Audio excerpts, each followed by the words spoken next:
avec Hervé Gattegno. Bonjour Hervé. Bonjour. Résister, ce n'est pas fuir, c'est se confronter au réel.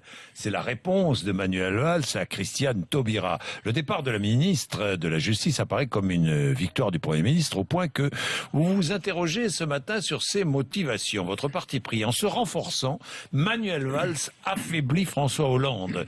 Mais qu'est-ce qui vous fait dire cela? Mais même si c'est la question de la déchéance de nationalité qui a provoqué cette crise avec Christiane Taubira, et que donc on peut dire que c'est l'autorité présidentielle qui était en jeu, c'est bien Manuel Valls qui sort renforcé, tout le monde le voit. C'est lui qui était à couteau tiré avec Christiane Taubira depuis 3 ans. C'est un de ses proches qui la remplace.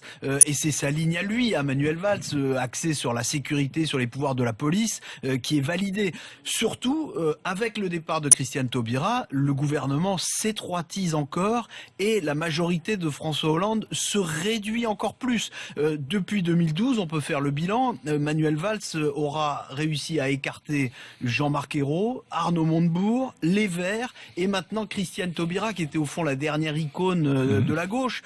Alors Manuel Valls a dit hier dans son discours de vœux qu'il n'était pas contre les débats. Bon, visiblement, c'est à condition d'être sûr d'avoir raison à la fin. En fait, on a l'impression que plus Manuel Valls appelle la gauche à se ressaisir et plus on voit la gauche se rétrécir.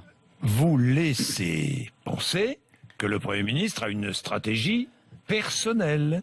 Vous pensez qu'il n'est plus loyal envers François Hollande? Je pense qu'il est à la fois loyal en ayant sa stratégie personnelle. C'est-à-dire que il veut tenir la majorité et tenir une ligne politique. Il le fait au service de François Hollande, mais Manuel Valls, forcément, n'écarte pas l'hypothèse dans laquelle François Hollande ne se représenterait pas. L'autre événement de la semaine qui est passé un peu inaperçu, c'est la nouvelle hausse du chômage, qui aggrave encore l'échec de François Hollande sur ce front, et qui donc maintient l'hypothèque persistante sur la candidature de François Hollande en 2017. Du coup, Manuel Valls est arrivé clairement au stade où ses intérêts peuvent diverger avec ceux de François Hollande. Alors quand il dit, comme hier, c'est l'avenir de la France qui me préoccupe et pas l'avenir de la gauche, phrase qui a fait se dresser les cheveux d'un certain nombre de proches de François Hollande, il faut entendre l'idée d'une reconfiguration de la gauche en passant par la droite. Alors que François Hollande, lui, a un besoin vital de rassembler la gauche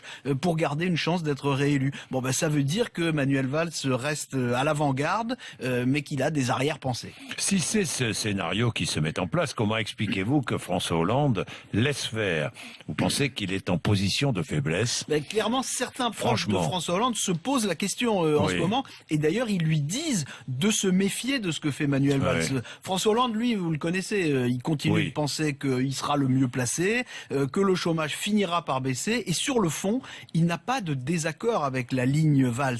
Il pense que le pays se droitise et que donc il doit lui-même se droitiser, d'où les virages qu'on connaît sur l'économie, sur la sécurité, l'affaire de la déchéance de nationalité. Au fond, plutôt que d'être dans l'impasse à gauche, François Hollande est prêt à faire l'impasse sur la gauche.